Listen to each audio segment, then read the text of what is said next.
The Mario Kart 8 soundtrack is well known for being fantastic, but how often do you take the time to actually listen to the music that is being played as you play? Join me in this series as we look at the dynamic music found in Mario Kart 8. I am the Rambling Man. I ramble on about things that I love. If you enjoy this video, a like would really go a long way, and please do subscribe to the channel. And let me know your thoughts in the comments below. Right, let's get to it. Mario Kart games always have extremely well-crafted soundtracks, and due to the nature of the games having maps from all over the Mario and Nintendo universes, there is a huge variety of different musical styles and genres in each game. Each game houses music that perfectly complements the feeling of the racetrack that it is played over. Mario Kart 8 takes this to a new level of craftsmanship, as it houses dynamic musical tracks that change with the flow of the race. Music that is affected by gameplay in any way is called dynamic music, as it has the ability to adapt to fit what is happening on screen. This gives the player a sense of feedback as they are playing, giving the game sonic cohesion, making it more immersive. In this series, we're going to be looking at all the different dynamic music in the game, and to kick off, let's look at a few things that dynamically change the music across the whole game, no matter what racetrack you are playing on. Lightning is an item that you can pick up from an item box. This is a track-wide nuke that targets everyone apart from the user and zaps them with a bolt of electricity.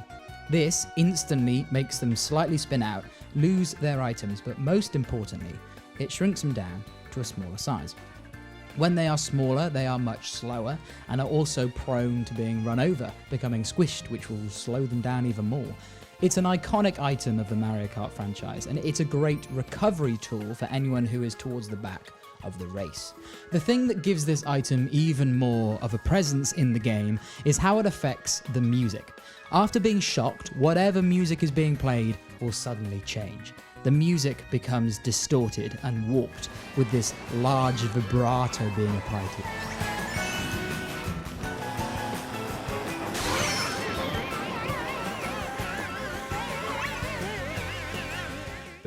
This makes the player feel small and disorientated, as if the whole game has been affected by the lightning bolt. You, as a player, feel more connected with the game, and you feel even more frustrated as your character and the music wobbles down the track. Once you pop back to your original size, the music returns to normal, and you get back into the race. The ever-iconic Power Star from the Mario games is a mainstay in the Mario Kart franchise. Making the user invincible and giving them a big speed boost, this is one of the most powerful items in the game. As soon as the player uses this, the music cuts out instantly to make room for the classic Power Star theme to play.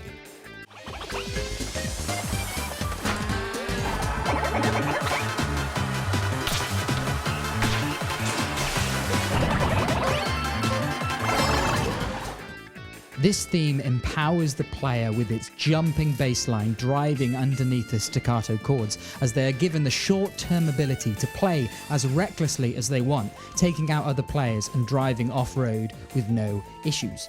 The music also serves as a timer for the player. The power-up lasts for around 7 seconds, going through 2.5 loops of the song, 5 bars in total.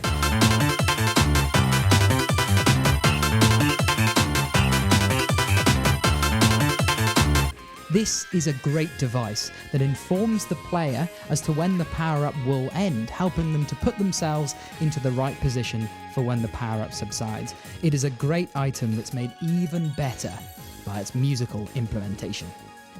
We're going to move away from the items now and focus in on our little friend Lakitu. Lakitu is the referee of the Mario Kart games. He sits in his clouds, starting the race off, waving the flag at the finish line, and also helping racers get back into the race if they've fallen off the track. What would we do without him? Each of these actions have a little sound effect that's associated with them, but it's what happens when you head into the final lap that is the most interesting and dynamic.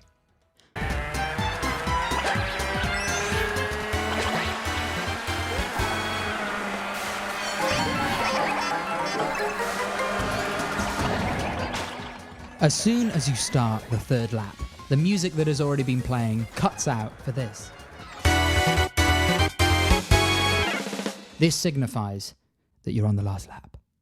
The rising chords increase the tension and the excitement for the player. After this jingle is over, we head back into the music. However, this time it's a bit different. It starts from the very beginning and it's been sped up. It's now at 1.25 times the speed.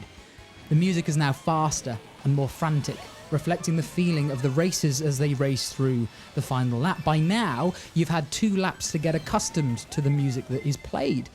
And now the change just feels impactful. This is such a simple yet effective musical idea. And every time I go into the last lap of a race, I can feel the music change and shift the tension up a notch. It's even better when you're playing in split screen with your friend and you're not in first and you suddenly hear that jingle, you hear the music start to speed up and you know that your pal's on their last lap, and it gives you that urge just to really go for that last lap, and it's brilliant.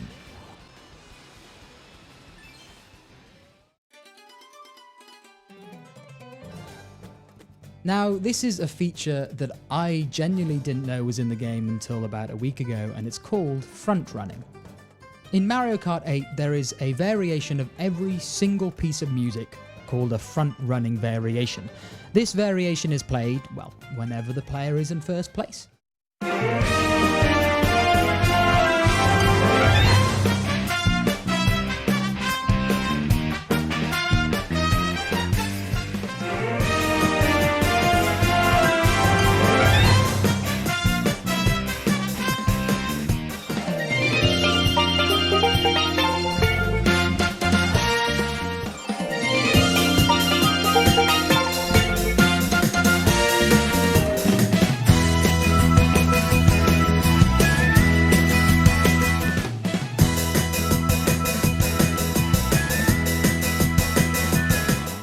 This is super simple. It usually only adds a faster drum track to the music, but I think it's a really nice touch and it reflects the player's achievement in the soundtrack. It also adds a little bit of tension to the arrangement as the player fights to keep first place.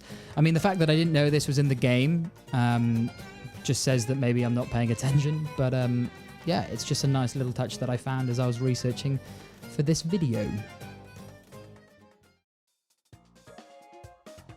And that concludes this first video on Mario Kart 8's music. The plan is to now move on to the tracks, looking at the ones that feature dynamic music, so please do subscribe and hit that notification bell so that you know when the next video is uploaded. The plan is to release 2 videos a week. Some videos will focus on a few tracks at a time, but some will just focus on one track if it is beefy enough to warrant its own video. Thank you guys for listening. I'll see you in the next one.